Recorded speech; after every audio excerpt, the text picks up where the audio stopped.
சிறகடிக்க ஆசை சரியில்லை டுடே எபிசோடில் ரோகிணி இருந்துட்டு மீனா கிட்ட எவ்வளவோ கெஞ்சி பார்க்குறாங்க. ஆனால் மீனா இருந்துட்டு சொன்ன டைம்குள்ளே நீ சொல்லலையானா கண்டிப்பாக நானாக சொல்ல வேண்டியதாக இருக்கும். உனக்கு எப்போவுமே உன்னோட வாழ்க்கை மட்டும்தான் பெருசு, மற்றவங்களுடைய வாழ்க்கை பற்றிலாம் உனக்கு எந்த கவலையும் கிடையாது.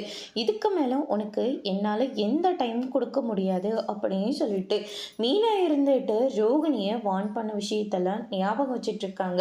அதுக்கு அடுத்ததாக மனோஜ் இருந்துட்டு ஒர்க் பண்ணிகிட்ருக்காங்க.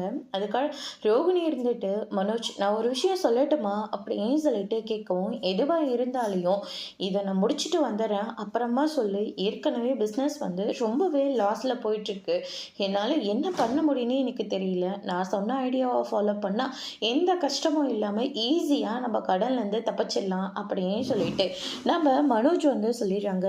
என்னது அப்படின்னு சொல்லிட்டு ரோகிணி வந்து கேட்கவும், அதான் அந்த சின்ன பையன் கிறிஷை வந்து மும்பையில் கேட்டாங்களா, அதுவும் 25 லட்சம், அதிகமாக கேட்டால் கூட தருவாங்களாம். அந்த பையங்க சும்மா தண்டத்துக்கு இருக்கிறத விட நம்ம தான் அவனை செலவு பண்ணி பார்த்துட்ருக்கோம். அதனால் அங்கே போனால் அவனுக்கு மும்பை ஸ்டைல் கிடைச்சிரும், நல்ல படிப்பு கிடைக்கும், நல்ல சாப்பாடு கூட கிடைக்கும் வச்சுக்கோயேன் அப்படின்னு சொல்லிட்டு மனோஜ் வந்து சொல்லிட்டாங்க. மனோஜை எப்படியாவது கிறிஷை எப்படியாவது மனோஜ் கூட சேர்த்து வச்சிடலான்னு பார்த்தா, ஆனால் இவர் என்னடனா இப்படியெல்லாம் பேசிக்கிட்டு இருக்காரு அப்படின்னு சொல்லிட்டு ரோகிணி ரொம்பவே குழப்பத்தோடு இருக்காங்க.